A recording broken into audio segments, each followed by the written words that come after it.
Hello vinyl community and anybody who might be watching this video. It's Martin here. Obviously I hope you're all doing well. I have been a little bit grumpy about a couple of things lately. I'll save them for my next video though, and also that will be coming just after Easter. If you've watched my couple of previous videos, you'll know why that is. I'll be coming back then, but yeah, just after Easter. That's not a religious reference or anything like that kind of thing.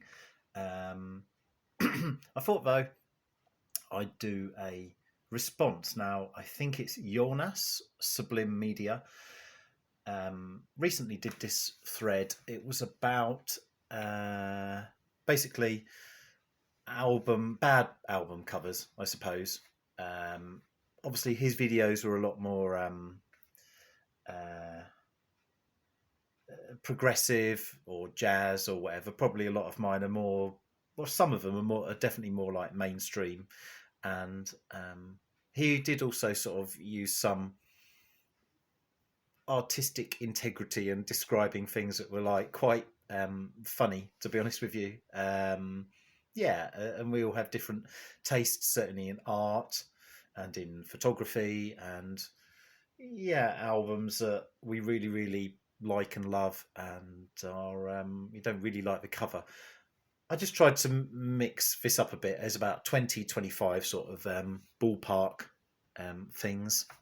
So without further ado, we shall start over here. Now, first thing I'd like to draw your attention to would be the greatest hits kind of album, best of, where not a great deal of attention has been spared on the packaging. It doesn't feature the whole band either. So here, without further ado, is the large head of Jimmy Somerville from his greatest hits collection of various bands he's been in and solo stuff. So I understand why he's on here. He's got a bigger forehead than me, look at that. And I suppose also the typeface is quite bad. I remember, because I was working in a record shop most of the 90s, this came out 1990. I remember at the time thinking that is not an appealing album cover at all. Yeah, it's surprising I haven't actually written slap on it. But if you don't know, slap is like a slap head, like that kind of thing. Moving on. Right. This is not just the album cover exactly, it's actually the inner part of it. So this is the Osmonds' The Plan. So it's a world domination of by the Mormon religion, I guess. And it's sort of a concept album, as I'm sure you already know. But just the pictures, it's quite a nice sort of picture. So mine is more a theological issue with this, I think. So the first picture, if you can see that, is God passing a baby down to earth, presumably. And there appears to be somebody praying. It's the second one. Then here is reading a book, possibly Moroni, I guess, book, where there is a large eagle or owl type bird has descended behind him.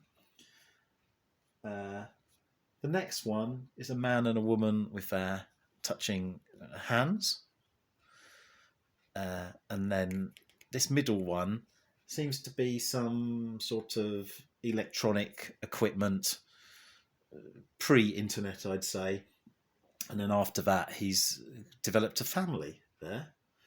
And the last picture there's a swan there at the front, and then God popping another baby down there, and two figures fishing. And it says, as man is, God once was, as God is, man may become.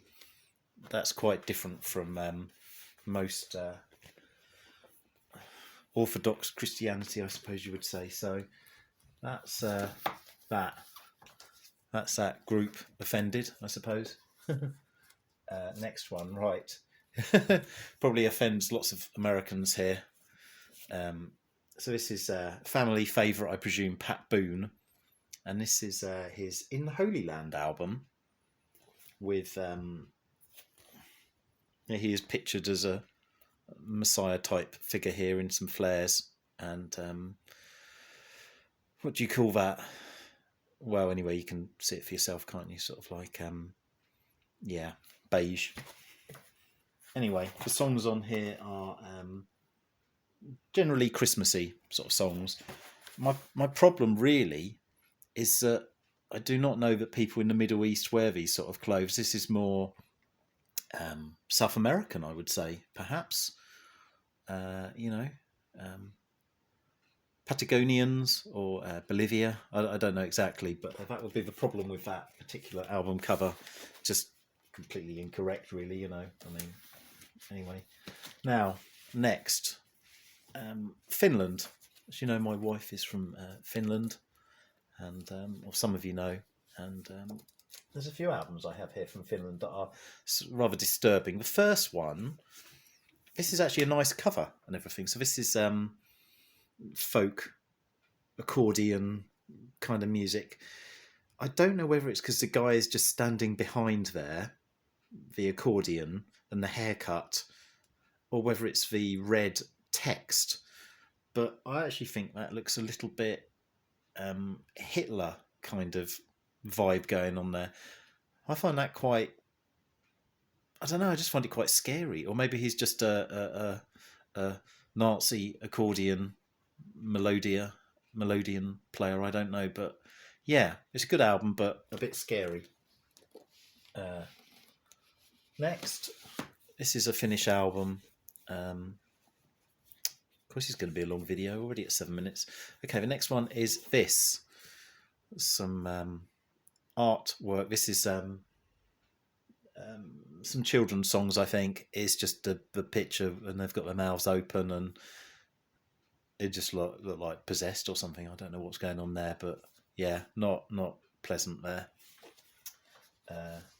I'd have to say sometimes I do buy albums just because, they're £1 or €1 or whatever, and they're just so weird. They must be like, bad. The cheesy TV tie-in there. So it says TV from TV New. This is Finnish duo Matti and Teppo, and here they are pictured in some lovely countryside stream river scene in their 1980s clothes. This is from 1983, and there they are on the back, looking even more wistful, dreamlike duo. That does sound like what it looks like, that album. And one more from Finland here. We've got this one, another children's album. I think I've shown this before. I think that sort of says it all, really, doesn't it? There's some children and a couple of adults dressed as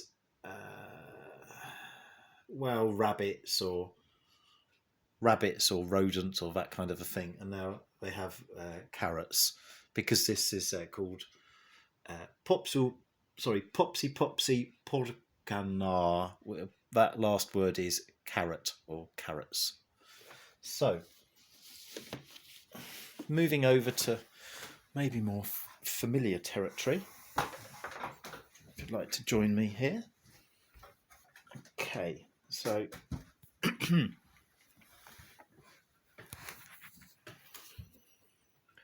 this album here is it's actually tied up with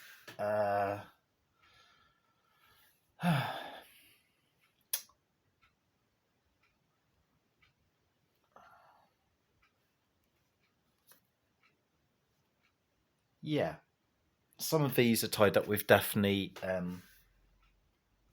Oram of BBC Radiophonic Workshop fame, and this cover reminds me of being a child at primary school and playing things like crab football and gymnastics, often barefoot on a horrible, over-polished school floor inside a hall, and yeah,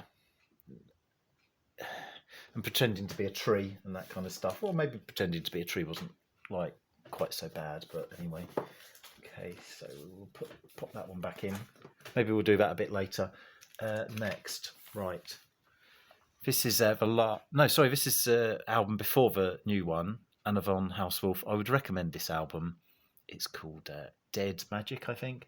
Just that cover, I'm not a big fan of out of focus pictures, and I don't know who that is. That might be a dead person, I suppose. It's a great album, but it's got someone from Sun O on it playing keyboards and such like. Here's another arty album, very valuable album, but this is Mars Volta, and what's it called again? Oh, testing me today. Francis the Mute. It's some people in some cars with bags over their heads. Not quite sure what's going on there. Sort of looks a bit like a gym bag, what you used to put your plimsolls and your sports kit in. Anyway, that's that. Oh dear, experiencing some slight problems here, and not really very good at editing. I haven't edited, this is just being recorded on my phone, so got it back in the end. Right, next, okay. Crowded House. This album, Together Alone, so it's the one after Woodface, and this monstrosity. For those of you in the UK, you can see this figure here. It just often reminds me of Noel Edmonds, the TV presenter and the face of the In the Box show that he does, or used to do. So I just don't like that at all. That's just odd. Then Pearl Jam's second album was self-titled, from what I remember, and here it is. It's a sheep. Yeah, it's a sheep basically in a muddy field.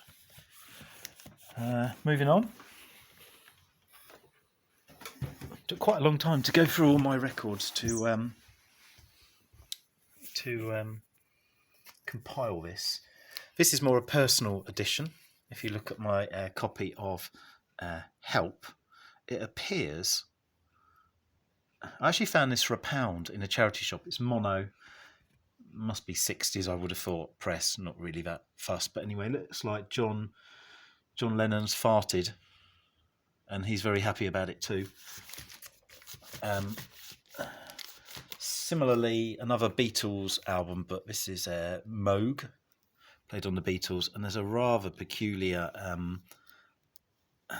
couple down there with Winkle. He's got his Winkle out, obviously, and this is electronic music there, folks. Right. This is a Yes album called Relayer, and of course, I don't really mind snakes on album covers. It's more just that you can't see that one, so it will probably catch you out, that one, I think. That could be the end of it all, really. If you see them coming, it's not so bad, is it? On to a little bit more romantic here. Here's the Grover Washington album, Wine Light, and a nice combination of a perfect date, perfect night. Here's a glass, which we can only presume is wine, and then there's a saxophone behind it. So, that's nice, isn't it? And then albums that deceive have a nice picture on them. I don't know whether I should be including this, if that's right, but I always think this is a great 60s album cover, and the haircut and the, that kind of thing. It looks like it should be a lot better than what it is. It's quite average. It's not a Francois Hardy or a, that kind of thing. Yeah, he's got the little nose and the, 60s vibe going on there. Yep. Okay. A few more to go now. I'll try not to keep me too long. This is The Bark Revolution, and this is basically the cover. No warning, just plain cover. It's great. It's a sort of a Japanese duo doing electronic music. Pretty catchy. Late 70s, early 80s. I think I picked it up for £1. Unfortunately, I didn't think to myself, oh, what a terrible cover. But looked at what the instruments were played on it, and there's a picture of them on the inside with all that electronic gubbins pictured in front of it. They look a bit geeky, but it's a really good album. But from the cover, not the greatest. Another thing I don't like on album covers is sort of like a photographer's gone out of his way, or somebody, maybe even the band, have gone out of their way to put in lots of placements. So on this album, you've got Burt Bacharach over here, and over the other side, there, in front of the fireplace, that's Rodney Marsh, footballer, not Bagpuss. Glass of wine there, nice wooden floors. Yeah, we'll go along with that.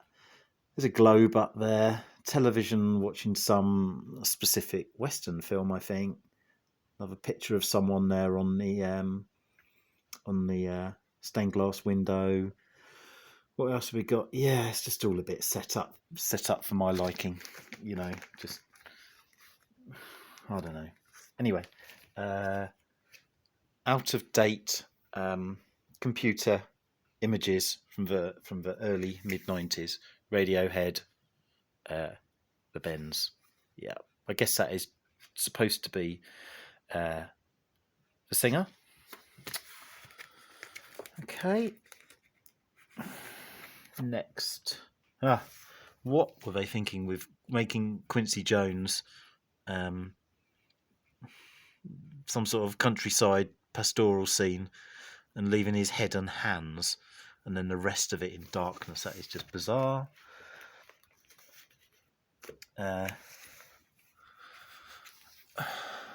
Some guys not looking particularly good here.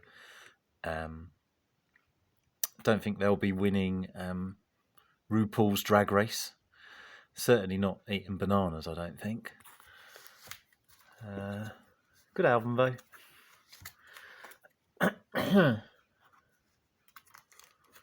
What else we got? Oh, okay. So Suede album, if you look it up, you probably know that it was originally two people kissing, one in a wheelchair. So, I mean, it's a really nice cover and everything, but it's taken...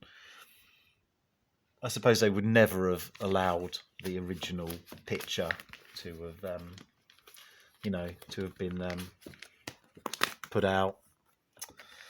Yeah. And one more. Now, this is an interesting one.